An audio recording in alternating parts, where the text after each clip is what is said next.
Hello and welcome to the Temple of Tomes with your host, Indie Comics Jones. Today is April 29th, 2023. This is episode 573. At least I believe that's what I'm on.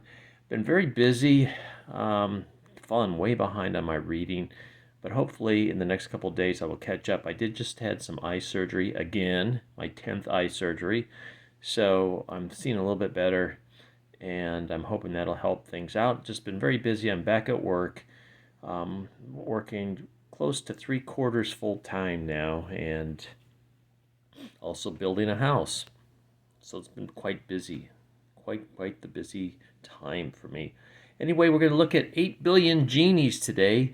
This is issue 7 of 8, coming in at a whopping $3.99 from Image Comics. And this is a recommend. This series has been really good, very imaginative, very exciting, very colorful all the way through it. And what else can I say is it's just been a pleasant read. From what I understand, the first issue is going for quite a bit of money. I not expected that they thought it was going to be this big a hit. Charles Soule also has another book currently out called, I believe it is Power Slam, something like that. I reviewed the first issue. I didn't care for it, but other people have loved it, and has to do with professional wrestling, kind of a fantasy professional wrestling league. This is, like I said, this is issue 7 of 8, so we'll see the 8th concluding issue pretty soon. I'm behind. It's probably out already. It could be in my pull box for all I know. So let's take a quick look at it. On the cover here, we see people not getting along, and that's kind of the emphasis of this. There's certain cities left in the world. Everything's been kind of wiped out because everybody got one wish, and some people wanted to destroy the world. Others wanted to protect certain areas, and so you got this mishmash of people left, and it's been going on for a while. So we'll get into that. I believe this starts out with 9 years after everybody got their genie. First of all, we're going to take a look to see who worked on this. This is Charles Soule and Ryan Brown, written by Charles Soule. The art is Ryan Brown's, colors by Ryan Brown's and Kevin Nipstein. And we have some other covers there done by other people. Giuseppe Camuncoli and Ryan Brown did one. And also letters by Chris Crank. Productions design is Erica Schnatz. So there you go. And right off the bat, we have something that happened 9 days after the wishes. Apparently some woman wished to be one with the sea, and she was turned into the sea monster so she could live in the sea for eternity. And she is attacking one of the families, the Zangs. If you recall, they started out in a bar at the Lamp, I believe it was called the Lampwick Tavern. They went to the wrong, they were supposed to go to the Lamp Lighter, and they went to the Lampwick. And they were Chinese, visiting from China, and they actually had a little daughter. Now she's 9 years old. She still has her wish. Now there's a deal where they can't use their wish until they're 18. That's just part of the whole structure that way. It keeps children from making these crazy wishes that disrupts the world totally. I think I've got that right.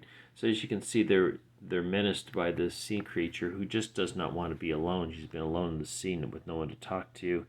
She's misunderstood apparently.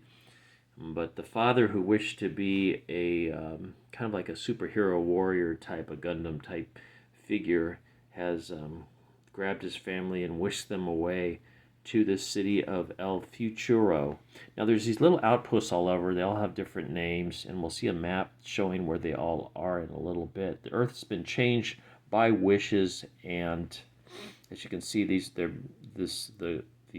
father is bringing this daughter and his wife to this El Futuro, and they're saying, hey, we got incoming genies, and they land and ask permission to come in. They say, sure, you've got genies, we'll let you in.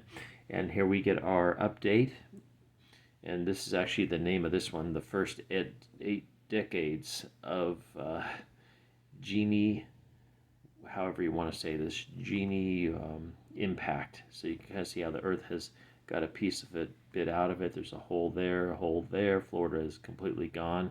I don't know if that has a political meaning. There's a big heart island between in the Atlantic Ocean. Human population has dwindled from 8 billion down to 18 million, and there's still a little over 200,000 genies left. So they 200,000 wishes left that have not been granted. Okay, year 10. We go to this place called Exactitude, and it is a city of lawyers. Exactitude's population is only 25, and as you can see, they do things like squash, they play golf, they just lounge around and drink. And they are visited by one of the other guys, the idea man that we met earlier, Mr. Fawn. And I guess he used his wish for 1,000 wishes. So he has actually all these extra genies to boot. While these lawyers, they help other people out, yet the payment is them handing over their genie to them. So they have many wishes as well. They are rich lawyers, in fact. So they try to come to some agreement. Mr. Fawn gets very irritated because they're not listening to him. They don't want his ideas. His ideas are a little bit far-fetched. He's a little bit more of a dictator than he is a philanthropist. And then we flip back to El Futuro. We see the Zangs are here. The daughter has grown up. She's 15 now. She's got her wish. Her wish has been... all the children have the headphones put on their wish, so they can't hear their masters give the command or give their wish away. So they're kind of fighting back and forth whether this is right or not. They want to leave. She calls herself Betty. Her real name is Tin Singh or something like that. And she's got this boyfriend here that she met. And I believe this is down in South America somewhere. And so they can't use their wishes. Their wishes have been stifled. And he is turning 18. He wants to leave and take Betty with his girlfriend with her. And she's kind of hesitant either way. Meanwhile, we have at Hope's Hollow, and that's the name of Mr. Fawn's place, is Hope's Hollow. We have Robbie's parents. The mother has been wished back to life, and then there's a father. The father suddenly has a heart attack, and he dies. So since his wish was to get the wife back so he could be with her again, she's called a remnant, and that means as soon as he dies, she dies as well, pretty much. So she's there while he dies. So she sees him die after he saw her die earlier on, years ago, 15 years ago. And so she's running now because she wants to talk to her son before it's all too late. She tells him that her father's passed and she doesn't have much time. And before his eyes, his mother evaporates, and he's heartbroken. He turned himself into a superhero himself. He's called the Sun Man, Sunman. Now we get a look at the map here. This is year 21, and you can see all the different cities here. I'm not quite sure where Hope's Hollow is on this map, but you can see there's a number of outposts, and there's also people kind of wandering around. And you can see El Futuro has got like this little Monopoly type looking piece sitting on them with a big cannon overhead. And the moon is an angry monster now, my friend. It's eating satellites. This is year 23, and Mr. Fawn is taking it easy with his own remnant. I'm not sure who she was, but maybe it was a girl he loved back in the day, and he's brought her back to life. He still has many wishes left. And as you can see, he's disrupted now because he believes he's under attack from Exactitude. So he's just wondering, do I have more wishes than Exactitude has? And so he sends his guys out. So it's a battle of attrition now. A lot of them have been used up. Sunman's helping him out as well. And when it comes down to it, he ends up winning. He has a few wishes left, it looks like. And he uses one on Exactitude to make them stupid. But to remember how smart they once were. So Robbie's with Mr. Fawn. That's part of their group here. In the meantime, we go back to 25 years, or go forward to 25 years now. We're in Fun City, and you remember our band at the bar.